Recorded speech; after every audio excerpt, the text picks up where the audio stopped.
Hi, I'm Eric Marienthal, and welcome to Modern Saxophone.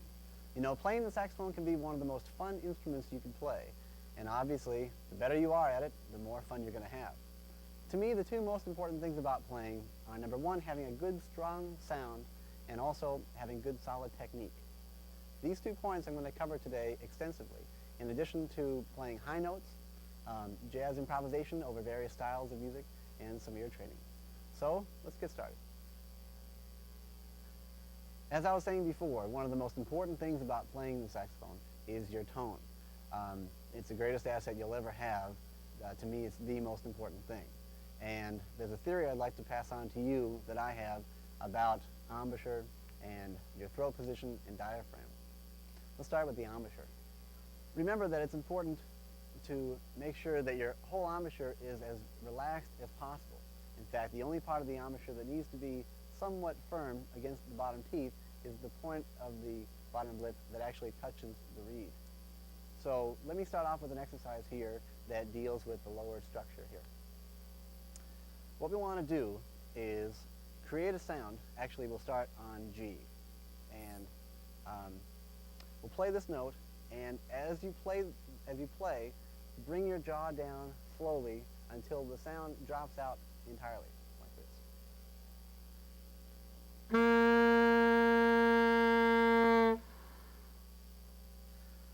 As you noticed, as I brought the tone down, I lowered my jaw, relaxed it more and more until the sound dropped out entirely.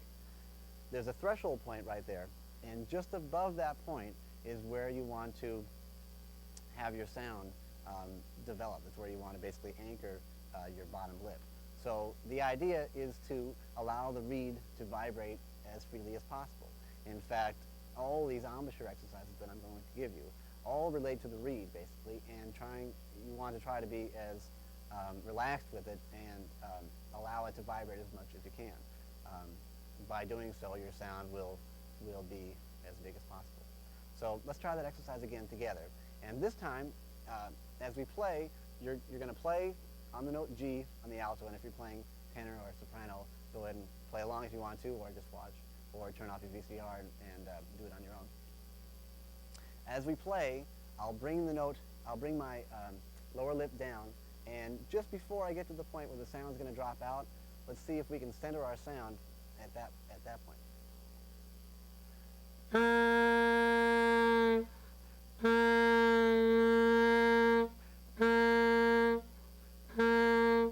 Now you'll notice that just at that point, sound sounds quite a bit flatter and kind of relaxed, kind of unsupported. The idea is that now that we're lacking all the support with your lower lip and lower teeth, lower jaw, you want to support that now with more pressure from your diaphragm. So all the support now, or most of the support anyway, is going to come from your diaphragm in the air as opposed to just biting on the bottom of your mouthpiece.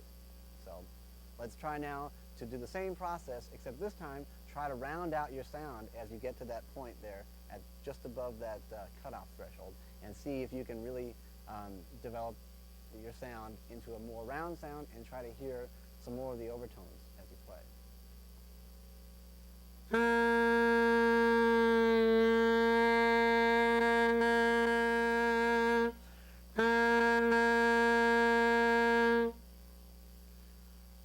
So this is actually kind of the beginning of a long tone exercise. So I would say it would be a good idea to play this note and some other neighboring tones for 8 beats. And as you do them, actually start out first by doing this little exercise that I've done, just to set your lower lip, just again, nice and relaxed as possible actually, and make up all that support with your diaphragm.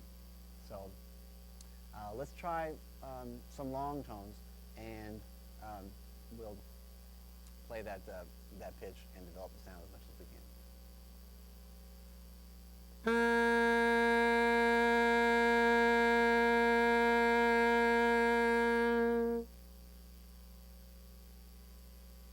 Okay, let's move on now to the upper half of the embouchure, the upper teeth and the upper lip. Most importantly, you don't want to be biting too hard on the top of the mouthpiece, or do you want to be pushing down from your upper lip down onto the mouthpiece.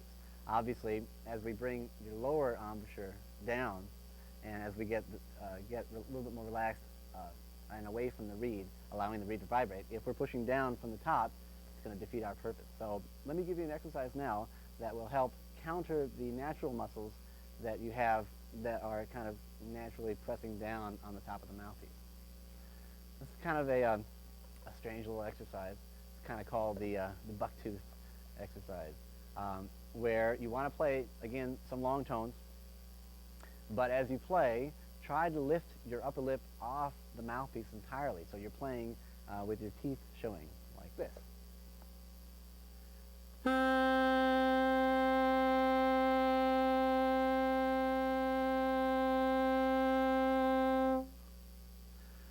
As strange as that looks, it's a good exercise because you're countering, again, the muscles that are naturally wanting to go down, and you're developing some that are trying to go up. So try that on long tones for quite a while. I've been practicing it for a while, and it comes fairly easily for me, and it may for you as well. But if not, get in front of a mirror and give it a try. And also another important point is that by doing this, you're also helping your air to center itself straight into the mouthpiece. A lot of times when you do this exercise, when you first start out, suddenly you'll lose a lot of air. Air will be escaping all over the place. So try with the shape of your throat and the back of your mouth to zero that air right in to the mouthpiece. So let's try that one more time.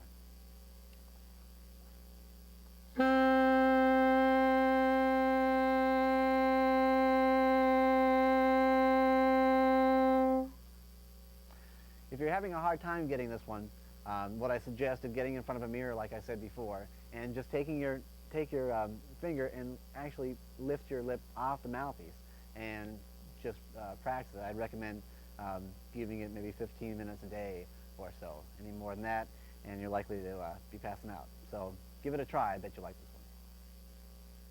The next point to cover is your throat. It's important to make sure that your throat is as open as possible. Your throat is basically the connection between the air, which originates from the diaphragm, and your embouchure, which designates the air and puts it through the horn. If your throat is closed, then you're going to be cutting off the amount of air coming from your diaphragm, and your sound is going to be smaller. One little exercise you can think about is something I call a yawning exercise, where when you yawn, your throat opens as much as it possibly can, and you get this real wide, cavernous feeling. So try to yawn, and as you do that, capture that feeling that you have as your throat widens. That is really the optimum position to have your throat inside while you're playing. So let me try to do a little demonstration by playing, and I'll start off with my throat a little bit closed, and the sound will be a bit constricted. And then as I play, I'm going to open my throat more and more and see if you can notice the difference.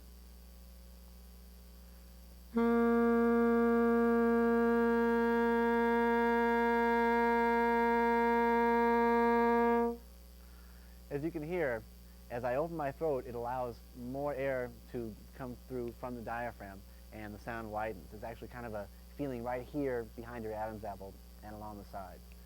So that's definitely an important point that you want to be thinking about all the time while you're playing. The final point I want to cover as far as tone projection goes is the diaphragm. The diaphragm is where all the air that supports your sound comes from, so naturally it's the most important element in constructing your sound. The common mistake is to not support from your diaphragm, rather support from your chest. A lot of times your air just sort of slowly comes from the diaphragm, and you're really kind of pushing from the chest. So let me illustrate one point by playing a couple notes. First, I'm going to play a note and just have the air supporting just sort of from the chest here.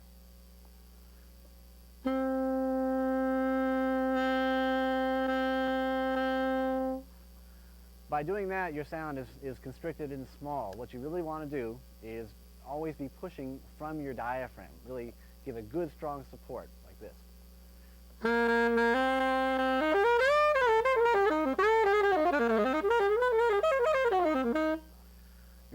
have that sound really full and big.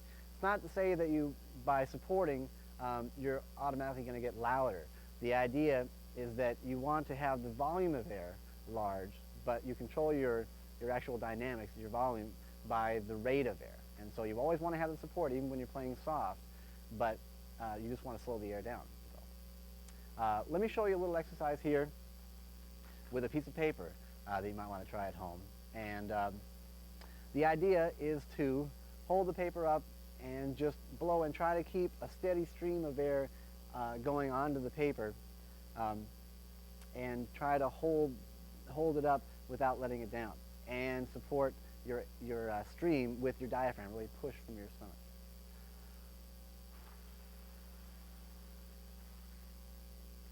Well, it might look a little silly, and if you do it too many times, you might pass out from that too. But it really is a good exercise, and it helps you develop that strength you need from your stomach, from your diaphragm. Here's an exercise that I'd like to give to you that I practice every day, and I feel it's a great practice tool. It's called the ascending and descending chromatic exercise.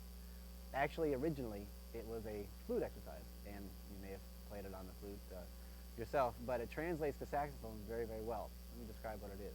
Basically, it's just a chromatic scale going up and down with every other note returning to the tonic.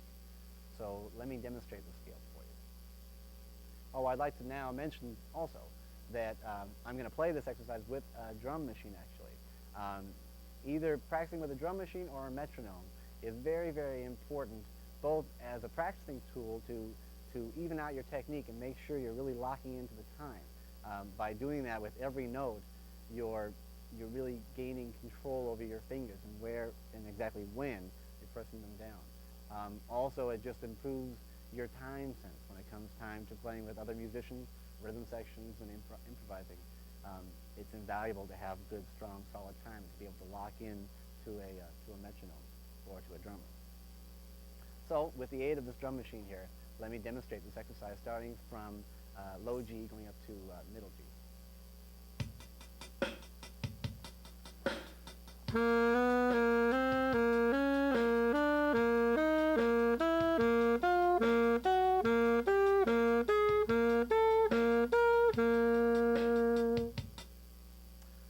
Okay, so the idea actually is to start as low as you can, start at the very bottom of the horn on B flat and go on up. Play each one a few times and keep the metronome going and go up the horn chromatically. B, C, and all the way up to F.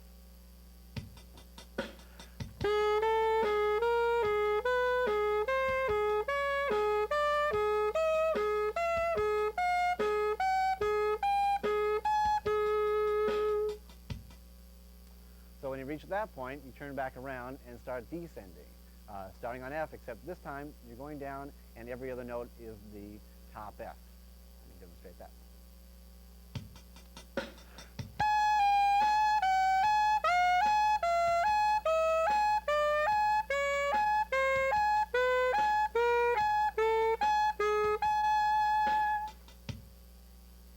And you work your way down the horn until you get down to B flat again.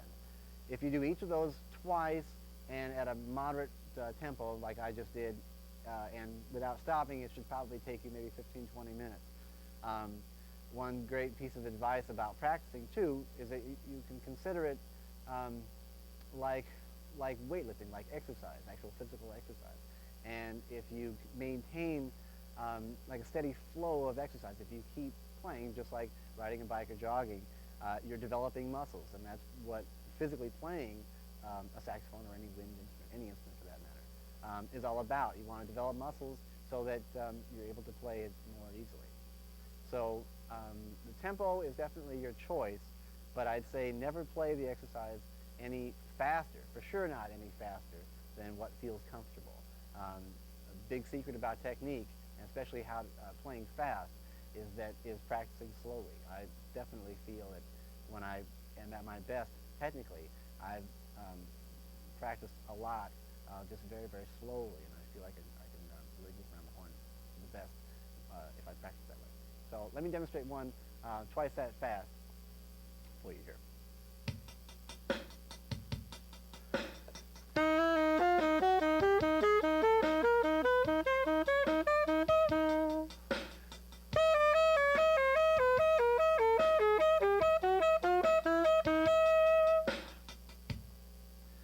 thing too about this exercise that you can incorporate is various types of articulation.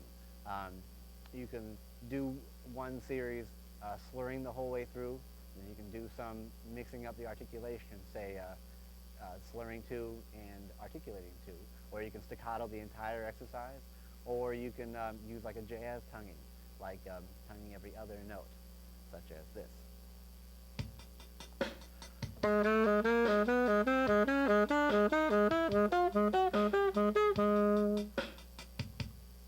Or, like I say, like staccato.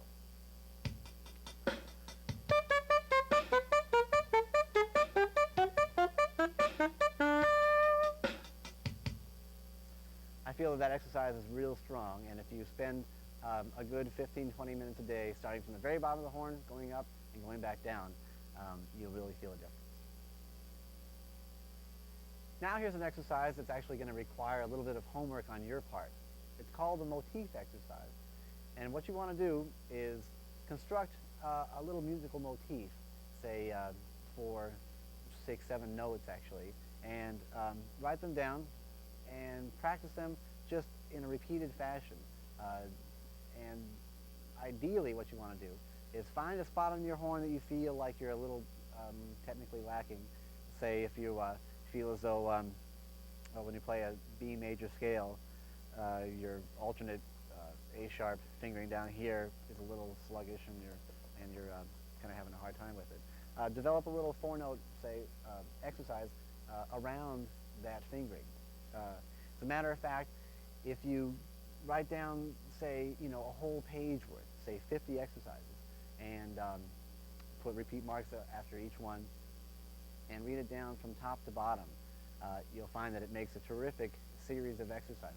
And much like the chromatic exercise that we did before, if you can go from top to bottom with a minimal number of stops and interruptions, you'll find that it's a great technique builder.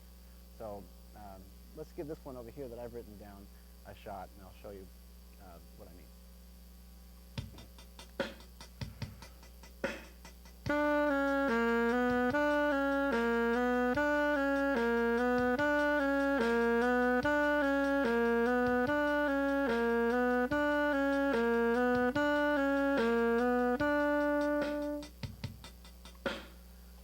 I had a flute teacher back in Berkeley, and he taught me a great little breathing idea.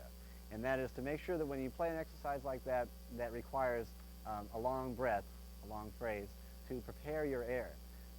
Believe it or not, it makes quite a difference if you take a breath of air and then hold it for just a slight second, maybe a quarter of a second, half a second. Just hold it there, and it kind of, I don't know, helps set your diaphragm in place. I don't know what it is, but it really helps when you want to play phrases longer, to take a good breath and then wait just a moment before you start playing. Now let me try this exercise that I wrote down. It deals in some wider intervals.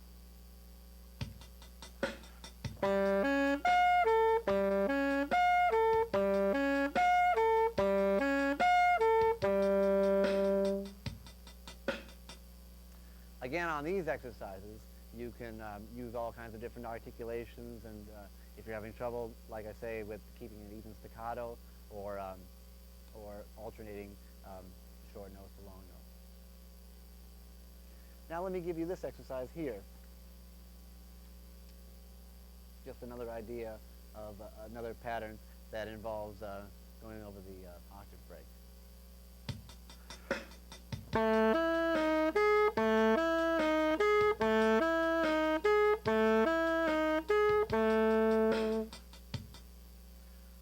One idea also is that you can do different kinds of metric practicing. You can play half the exercise slow like that, and the other half twice as fast.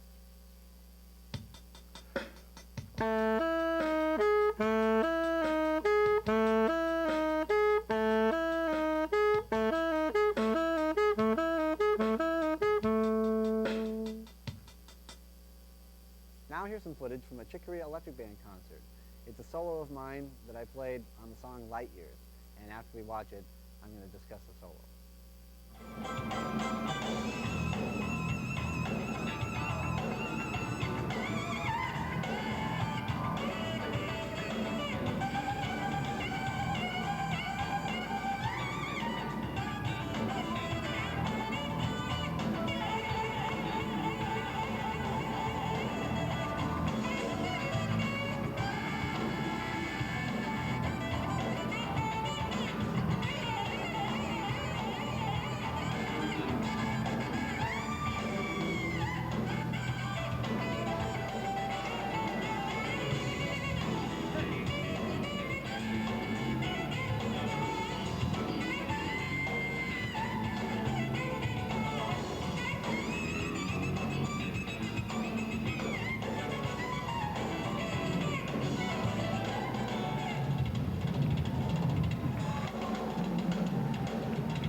The idea behind playing high notes is to make sure that the note is supported with your air, with your diaphragm, and not achieved by biting down harder on your lip to go higher and higher on the horn.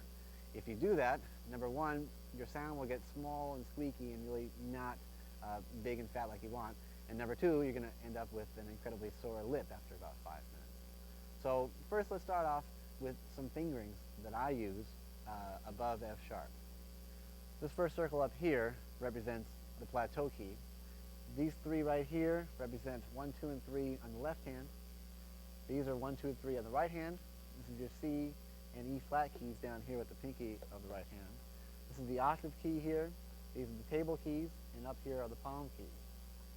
My fingering for F sharp is the typical fingering of the plateau key, the C key, the middle key down here, the octave key, and the side B flat.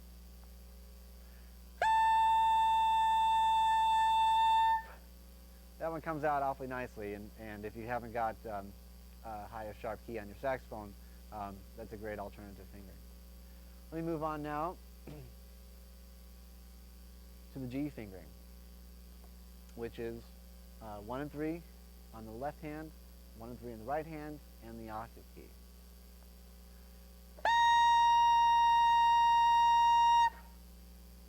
The next fingering is the A flat or the G sharp fingering. Same as G, except you just add the side C right over here to the same fingering, and it pops out pretty nicely.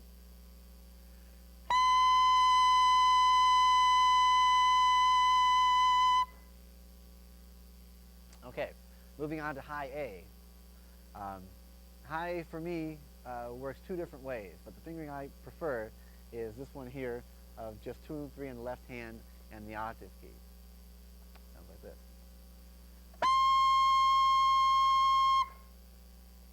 Another way to finger that same note is to bring down the right hand. Sometimes it tends to help fatten out the sound a bit.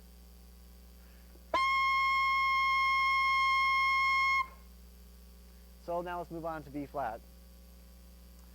This actually is an overtone of high C sharp, so the fingering is the same as C sharp, everything open except the octave key. As a matter of fact, on some of these fingerings, if you feel like the pitch is going a little high, if you feel like a little sharp, you can take the octave key completely off and play, and sometimes that'll bring the pitch down back into reality there.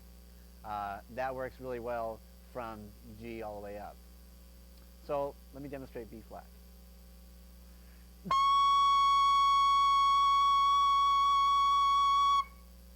Another point about this fingering and the next several up to high D is that a lot of times if you feel as though the pitch is a little bit squirrely or it's just not centering, you can press down the G key, number 3 on the left hand, and that sometimes will help center the sound. Give that a try.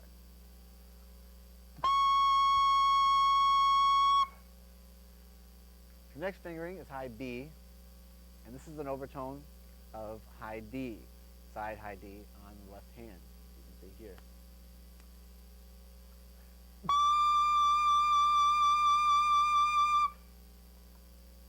And fingering for high C is E flat.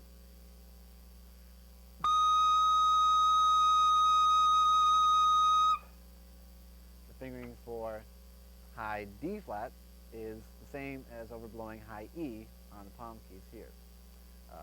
These two palm keys plus the high B flat key down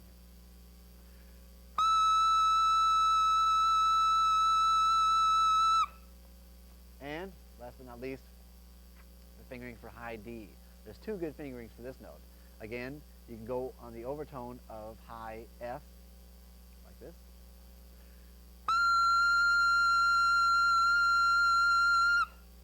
Or another fingering actually is this one here, where you just use the plateau key and the octave key, and the note pops out great.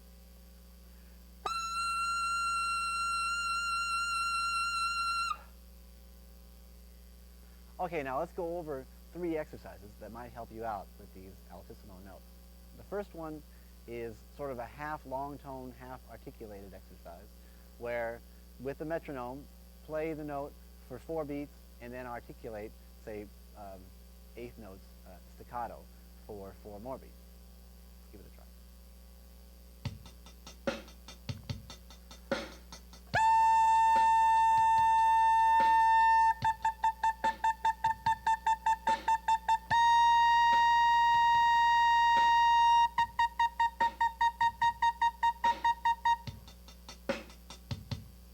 like that, and ascend all the way to the very top. Now, D isn't the very highest note on the horn.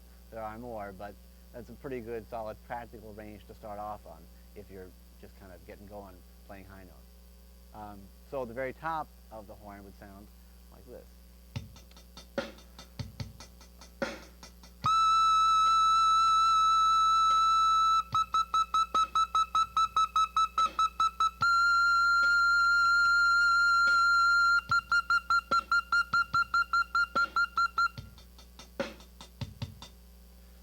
The second exercise is an octave exercise where you can play fairly long notes, I suppose, but start on a note on the horn, an octave below a note that you're going to reach for up on top.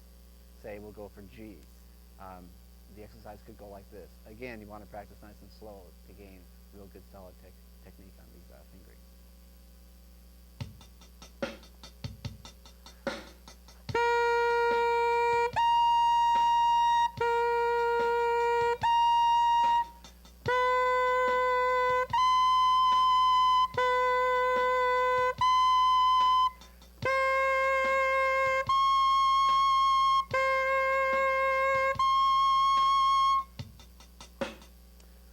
Once you've done that, speed it up or double it up like this.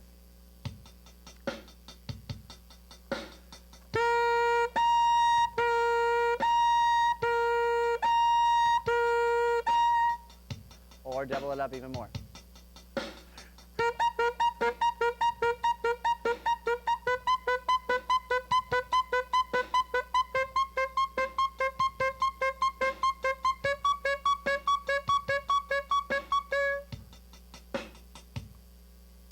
This exercise is particularly good to make sure that the note up on top is in tune with the note down on the bottom. So make sure you're paying attention to the pitch of each note and that it's not too flat or sharp. An extension of this exercise might be to try to play it legato, like this.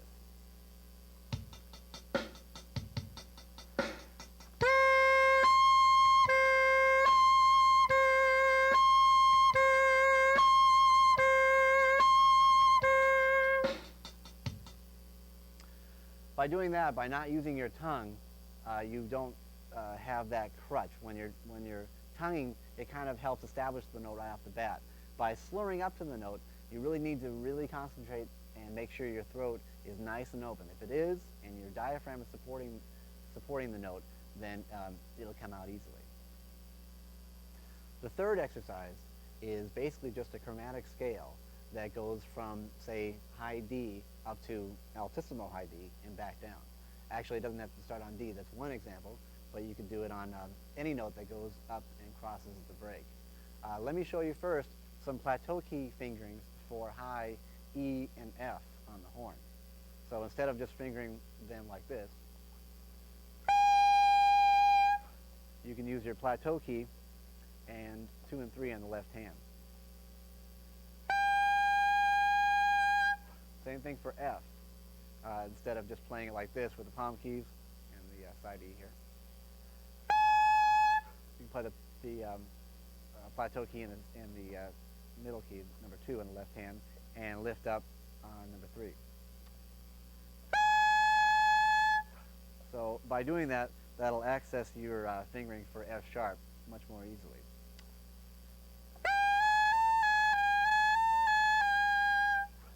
So with those fingerings, let's try a chromatic exercise that starts from D and goes up to altissimo D and back down.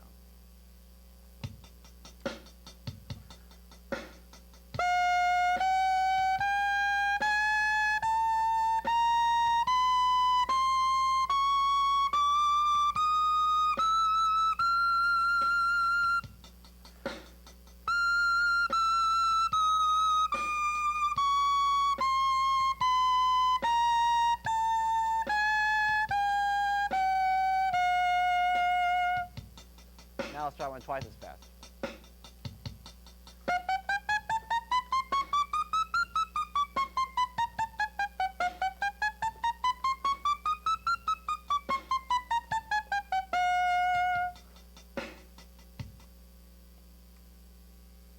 I'd like to go over some articulations with you right now.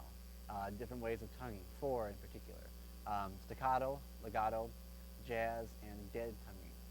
So let's start off with staccato, and I want to describe the position of the tongue on the reed. If this were my tongue, it would be basically like this, where the top part of the tongue just behind the tip is just behind the tip of the reed. So you should actually be attacking right about there, and with this part of the tongue right about there. So the idea is that you want to place your tongue on the reed and just release enough to allow enough air to go through and create a staccato note, such as this.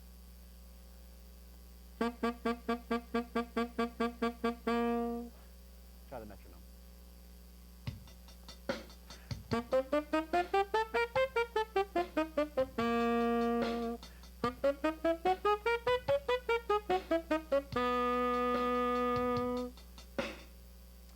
So for legato tonguing, you really position your tongue in the same way. It's just that now we're going to release much more air. In fact, you really don't stop the air like you do in staccato tonguing. You just let the air flow, and it's just a lighter tongue.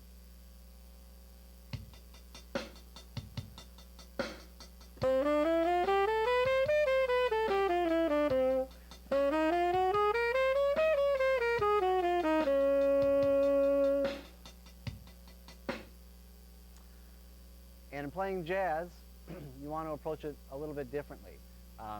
This is actually a good exercise, tonguing-wise, for some of the things that we covered exercise-wise earlier, where you tongue the second and fourth note in a series of 4 notes. So every other note, such as this.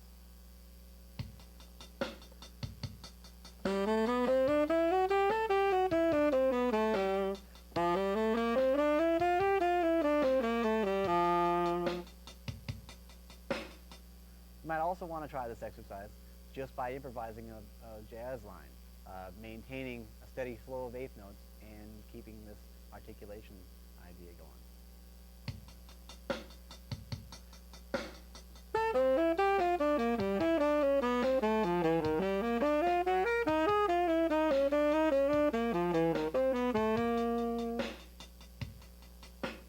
The last articulation I wanted to talk about was dead tonguing, where you actually sort of leave your tongue on the reed and continue to blow, and it creates kind of a ooh-wah, ooh-wah kind of a sound.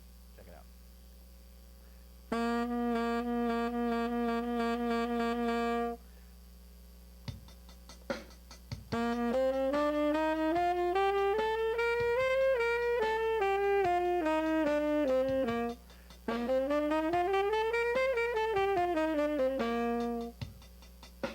What you're doing basically is putting your tongue on the reed and off the reed, but when it's on the reed, it's not exactly pushing hard. So it's, even though you're laying your tongue on the reed, you're still allowing enough air to vibrate the reed, and so sound still comes out. Kind of a cool little effect. The ability to identify intervals and chords by ear is a very, very important tool in music. If you're playing in a band and there's no charts and you want to learn the melody or the chord progression, you need to use your ear to do so. In my opinion, the easiest way to think of ear training is to relate everything to the major scale. If you play a scale,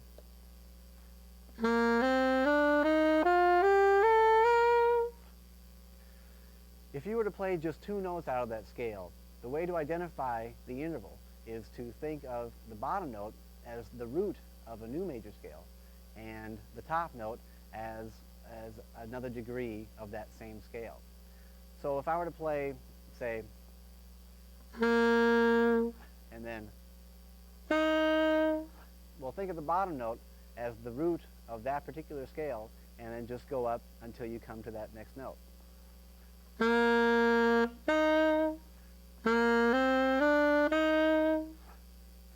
The interval was a 4th because the top note was 4 scale tones away from the bottom note, or the root. Now, if you think of harmonic intervals, we need to go to the piano and play them both at the same time. So if I was to play a third, the C and E in this case, you can think of it in 2 different ways here too.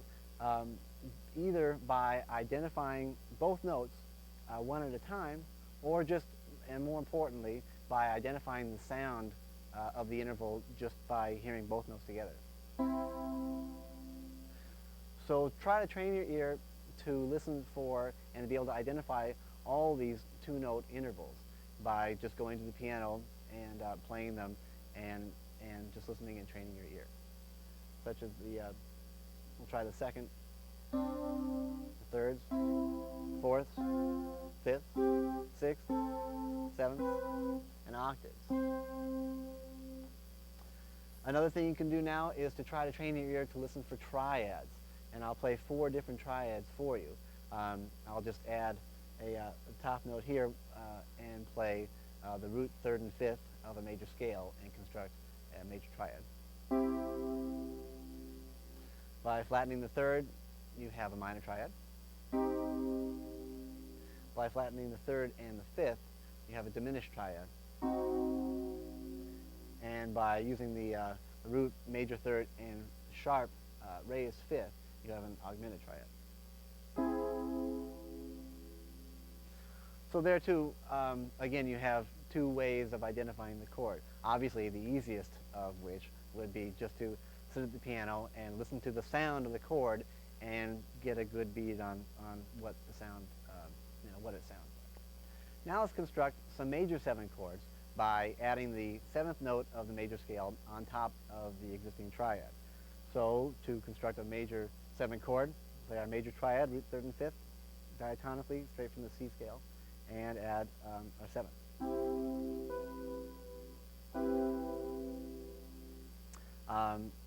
To construct a dominant chord, you want to flat the 7th, so it's root, third, fifth, and flatted 7th.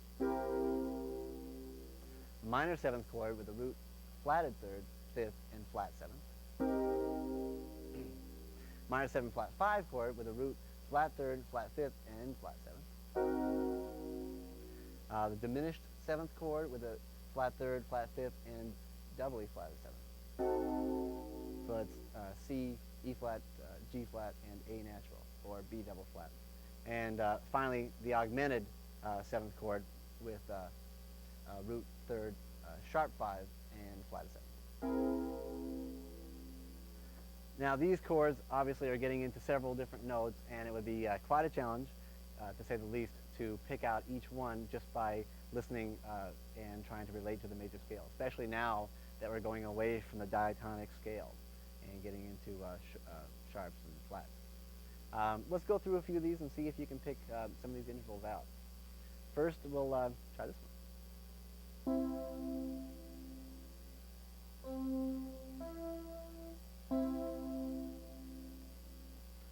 Got it? Okay, it's a major third. How about this?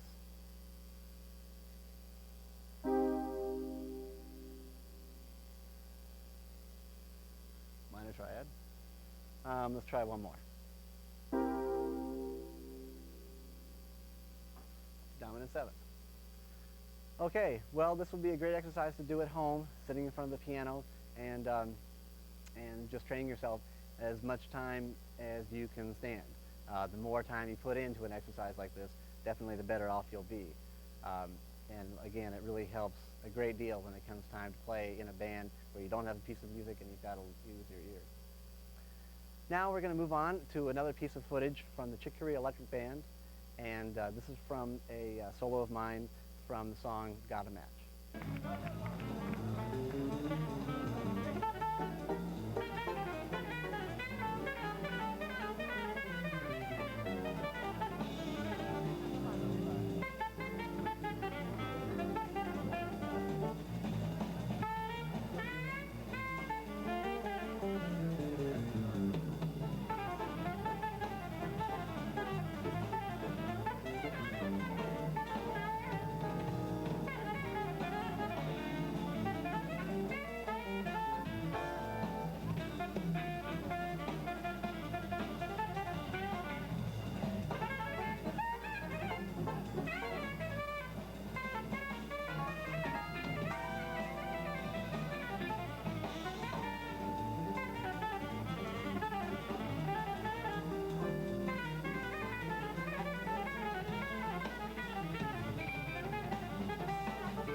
Let me now give you a couple of new ideas for playing high notes. This first one is called split tones, and it was definitely made famous by David Sanborn. What you do is you take a high note, and by changing your embouchure and the way you blow into the horn, you are able to, instead of just hearing one note, you're able to split the partial of that note, so you're kind of constructing a chord. So the way you achieve, embouchure-wise, the way you achieve that note is to, number one, you want to bring your lower lip down onto the reed, down towards the heart a bit more. Not a lot, but a little bit. Two, you want to angle your air up into the mouthpiece. And three, you want to be biting a little teeny bit with your embouchure. Not very much, obviously, it's against what we were talking about before. But you want to be biting a little bit, and also you want to support a little bit harder with your diaphragm. Basically, you just want to put a little more air through the horn. Let me demonstrate.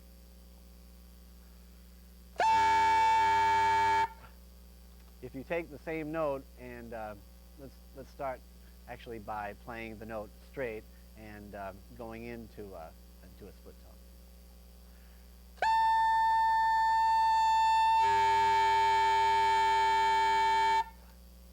Just by bringing your lower lip down and biting a little harder, putting your air up, and supporting a little bit harder with your air, you achieve this cool little sound. You can do it on various notes. G is also a good one to do.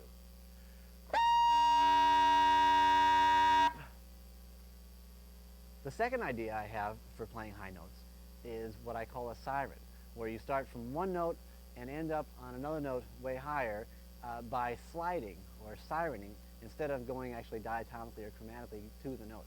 Let me demonstrate before I explain.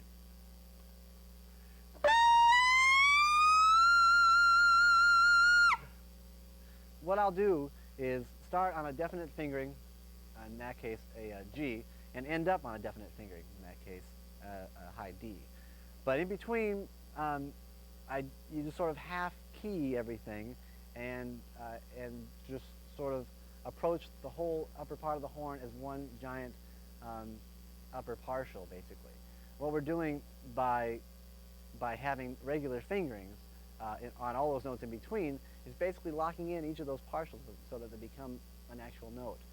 But by just sort of sliding through and pressing your fingers down about halfway, I guess, on each of those fingerings, you get kind of a glissando sort of effect. So let me demonstrate it one more time.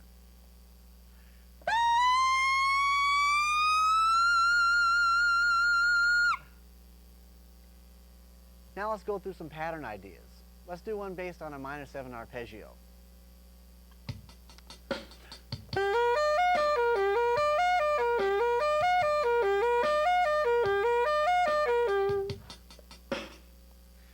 You work your way up tempo-wise until it becomes almost a flurry like this.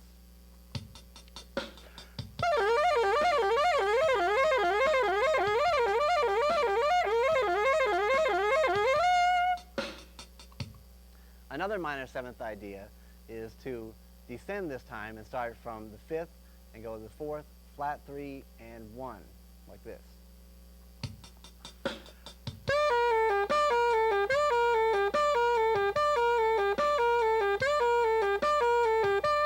If you double it up, it becomes a lick like this.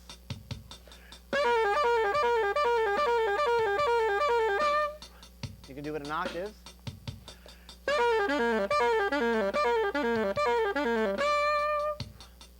Or you can do it almost twice that fast.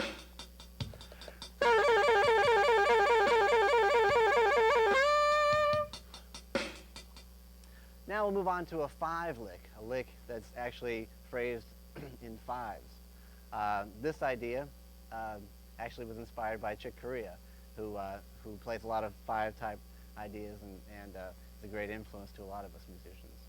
So here's one thought.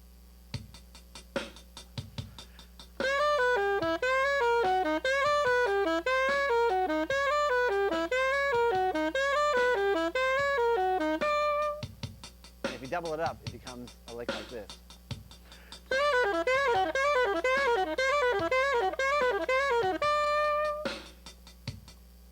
Another lick sort of idea I had was to take some altissimo fingerings and construct a lick that's actually in 3, but you can play over 4.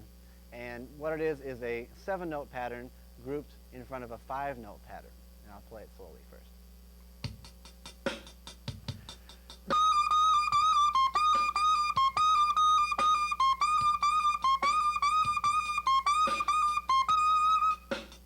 So if you double that up, it becomes an idea like this.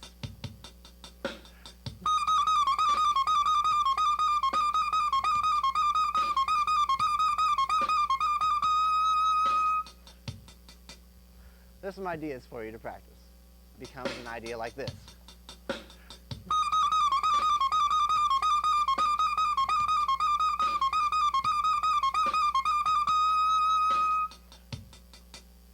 There's some ideas for you to practice. What I'd like to do now is play over a series of different styles of music for you to incorporate some of the things we've gone over in this video today. I hope you found this video to be helpful and informative. So until next time, we'll see you later.